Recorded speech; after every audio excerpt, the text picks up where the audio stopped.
देखो पहले आपको ये मैं बताता हूँ ये एंटीबायोटिक होती क्या है। एंटीबायोटिक बनाई गई है बैक्टीरिया को खत्म करने के लिए, हार्मफुल बैक्टीरिया को खत्म करने के लिए।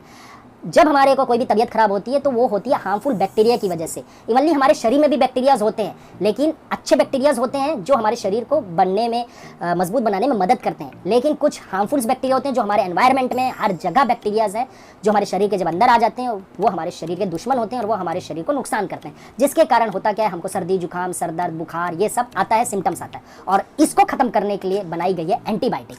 तो एक एंटीबायोटिक का मैं नाम बता रहा हूँ आपको, एक पेनिसिलिन होती है जो आपने सुनी होगी, स्कूल टाइम में पढ़ा होगा।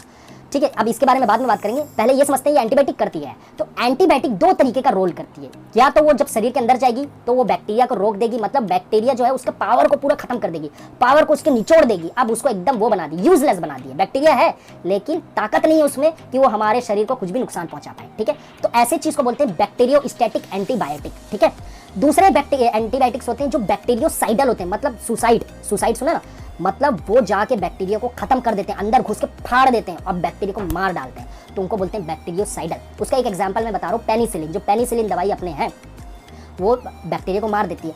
अब भैया यहाँ पे एक क्वेश्चन आता है कि ये कैसे पता चलता है एंटीबायोटिक को कि भैया अंदर जाके वो बैक्टीरिया को मारना है। तो देखिए ये बहुत अच्छी चीज है, जो हमारे बॉडी की सेल्स है उसकी जो वॉल्स है उसको हम बोलते हैं सेल मेम्ब्रेन, और जो बैक्टीरिया के बाहर की जो सेल लेयर होती है उसको बोलते हैं सेल वॉल। तो ये जो एंटीबायोटिक है, स्पेशली जो मारने वाली एंटीबायोटिक है, ये सेल वॉल को पता कर लेती है और वही सेल वॉल को जाके फाड़ देती है, नुकसान पहुंचा देती है। इसलिए वो सेल मेम्ब्रेन को खराब नहीं कर पाती, क्योंकि उसको बनाया ही गया है सेल वॉल को फाड़ने के लिए। लेकिन यहाँ पे एक दिक्कत हो जाती है, क्यों? क्योंकि जैसा कि मैंने आपको बताया कि हमारे शरीर में भी अच्छे बैक्टीरियाज हैं, और बैक्टीरिया है मतलब उनकी वॉल जो बाहर की लेयर है वो भी सेल वॉल है, तो उसको भी नुकसान पहुंचाएगी। बिल्कुल एंटीबायोटिक जो हम खा रहे हैं, जो खराब बैक्टीरिया को भी खराब मार रही है, वो हमारे अच्छे बैक्टीरिया को भी मारती है, जिसके कारण हमको दवाइयों का साइड इफेक्ट भी देखने मिलता है बहुत सारी जगह पे। ठीक है, अब हम एक और बात जान लेते हैं। यहाँ पे बहुत लोग बहुत बड़ी गलती ये करते हैं कि तबियत खराब हुई है, डॉक्टर ने दिया भैया 5 दिन का डोज, 7 दिन का डोज, 10 दिन का डोज दिया है, लेकिन बहुत लोग होशियार रहते हैं ना, वो 2 दिन 3 दिन दवाई खाएंगे और उसके बाद बोलेंगे यार अब मेरे को दवाई खाने की जरूरत नहीं है, मैं तो बढ़िया हो गया हूँ, फिट हो गया हूँ, कोई प्रॉब्लम नहीं हो रही है मेरे को। यहाँ पे आपने कर दी बहुत बड़ी गलती।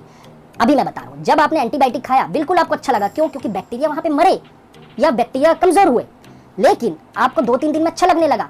आप मान लीजिए 1 लाख बैक्टीरिया थे आपके शरीर में जो आपको तकलीफ दे रहे थे, आपने दवाई खाई 2-3 दिन, 50,000 मर गए। चलो मैं तो बोलता हूँ 80,000 मर गए। ठीक है, 80,000 मर गए, तो 80,000 जब मर गए, सेना उनकी कम हो गई, तो आपको तो अच्छा फील हो रहा होगा ना, बिल्कुल अच्छा होगा। लेकिन जो 20,000 हैं वो अब क्या करेंगे? आपने दवाई रोक दी क्योंकि आपको अच्छा लगा, लेकिन वही 20,000 वापस से बनना शुरू हो जाएंगे और रेप्लिकेट होंगे। बैक्टीरिया रेप्लिकेट होते हैं, 1 से 2 बनते हैं, 2 से 4 बनते हैं, 4 से 8 बनते हैं, और इवन कई ऐसे बैक्टीरिया जो जिससे 20 मिनट में डबल हो जाते हैं, जैसे ई कोलाई। ये ऐसा बैक्टीरिया जो सिर्फ 20 मिनट में डबल हो जाता है। तो कैलकुलेशन आप करते रहना कि 1 घंटे में कितने हो जाएंगे और 10 घंटे में कितने हो जाएंगे, 1 दिन में कितने हो जाएंगे, लाखों की संख्या में हो जाएंगे जो आपको नुकसान करेंगे। तो वो बात अलग हो गई। तो बैक्टीरिया इतने जल्दी रेप्लिकेट करते हैं, लेकिन रेप्लिकेट से भी इंपॉर्टेंट ये है, जब आपने दवाई रोक दी तो जो बैक्टीरिया बच गए ना, उनको पता चल गया भैया ये दवाई मेरे भाइयों को मारी है, तो अब इससे बचने के लिए मेरे को कुछ करना पड़ेगा।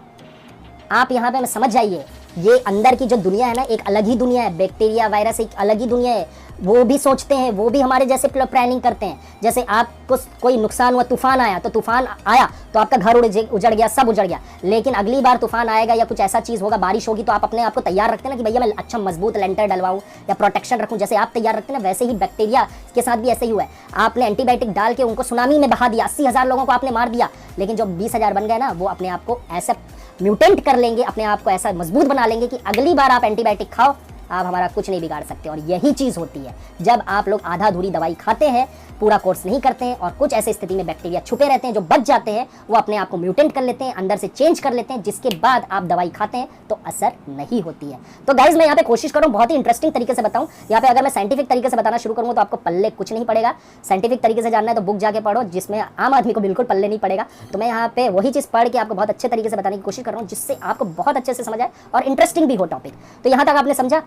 तो कभी भी ये होशियारी मत करिए कि 5 दिन का कोर्स दिया गया है या 10 दिन का कोर्स दिया गया और आपने 3 दिन खा के अपनी होशियारी दिखाई, अब तो मेरे को दवाई की जरूरत नहीं पड़ती, स्ट्रांग है मेरा शरीर।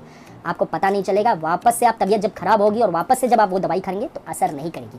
तो कुल मिला के अल्टीमेटली यहाँ पे कंक्लूजन क्या निकलता है और क्या बात इंपॉर्टेंट है वो जान लेते हैं। तो पहली बात कि आप दवाई अपनी मर्जी से मत लीजिए, कभी भी बिना डॉक्टर की सलाह के दवाइयाँ मत लीजिए। एंटीबायोटिक तो बिल्कुल मत लो, ठीक है। छोटी सी तबीयत खराब, थोड़ा सा थोड़ा सा तबियत खराब हो गया और आप एंटीबायोटिक लेना शुरू कर दिया, ऐसा मत करो। रुको, डॉक्टर की सलाह लो, 2-3 दिन के बाद जरूर दवाई लो, लेकिन डॉक्टर की सलाह से लो।